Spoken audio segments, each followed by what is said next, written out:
শুভ রথযাত্রা। সবাইকে জানাই আমার অনেক অনেক ভালোবাসা আর বড়দের আমার প্রণাম। সবার আজকের দিনটি খুব ভালো কাটুক। আর সব যারা অনেক অসুস্থ আছো, তো ঠাকুরের কাছে কামনা করি সুস্থ হয়ে যাও। তো সকালবেলা দেখো রুটিন যেটা রান্নাবান্না করা, তো আমি এখানে ডাল বসিয়েছি। আমি ডালটা কিভাবে করি জানো?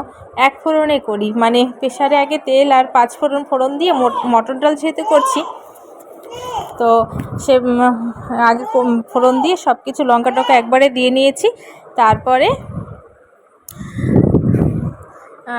যখন হয়ে গেছে 2টো সিটি দিয়ে, তখন আবার আমার বাড়ির গাছের কুমড়োর 2টো ডগা দিয়ে আমি কেটে মানে ডালে দিয়ে দিয়েছি।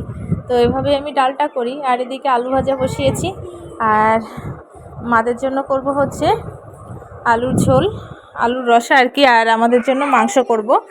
তো রান্নাটা চটপট করে যদি হয়ে যায় না, বাড়ির আধা কাজ মানে শেষ হয়ে যায়। আর যে টুকিটাকি কাজ থাকে সেগুলো বাচ্চা কাচ্চা নিয়ে করা যায়, কিন্তু রান্নাটা করা যায় না। এই বুঝি তেল ছিটে এলো, এই মুখে গেল, আর এটা ধরবে ওটা টানবে, মানে এই করতে থাকে।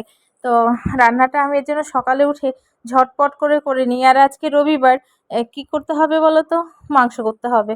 তো মাংস করার জন্য আবার ছেলে উঠে গেলে ওকে আবৃত্তি মুখস্থ করতে হবে, 12টার মধ্যে ওকে আবৃত্তি ক্লাসে পাঠাতে হবে। মেয়ে উঠে যাবে, ওকে খাওয়াতে হবে, পরিষ্কার করতে হবে, মানে যা কাজ থাকে, মানে কি বলবো, মানে প্রত্যেকটা দিন এটা আমার রুটিন থাকে। আর আজকে যেহেতু স্কুল নেই, তো এটা একটা রেহাই পাওয়া গেছে। সকালের ওই হুড়োটা নেই। আর যে প্রচণ্ড বৃষ্টি পড়ছে বাইরে, জানি না আজকে রথের মেলা কীরকম হবে। তো এত বৃষ্টিতে কি করব বুঝতে পারছি না। তো ঘরে যেটা আছে সবজি সেরকম ছিল না, সেগুলো দিয়ে আমি করছি।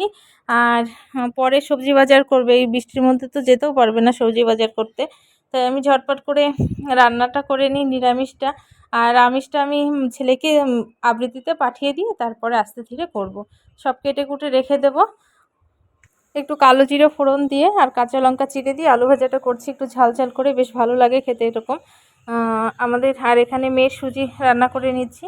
তো 2 দিন ধরে না মেয়ের একটা খাবারে চেঞ্জ করেছি, ও নান পুরোটা খেত, এটা আমি রাত্রে খাওয়াচ্ছি। আর দুপুর মানে সারাদিন এই সুজির সাথে, আর ওর দুধটা আমি গরুর দুধটা খাওয়াচ্ছি আর কি। রোদ্র বেরিয়েছে, দেখো রোদ উঠেছে। আর এই আমার মেয়ে, মানে অনেক দিনের কলা আনা ছিল, সেটা কেমন হয়ে গেছিল, বেশি পেকে গেছিল, তো মা বড়া করেছে। আর আমার মেয়ে যে খেয়ে এরকম করে রেখেছে, এটা আমি খেয়ে নিই, ওর খাবে না। মেয়ে ঘুম থেকে উঠলো, ওকে খাইয়ে দিলাম, আর ছেলেকে খাইয়ে দিলাম। ও এখন টিভি দেখছে শুয়ে শুয়ে, আর ঠাম্মি দাদাই ঘুমিয়ে আছে।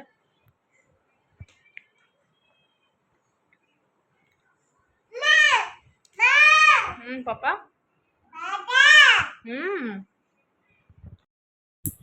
আর আজকে এসছে দিদা, হচ্ছে জগন্নাথকে হচ্ছে কলা চিনি দিতে গেছে।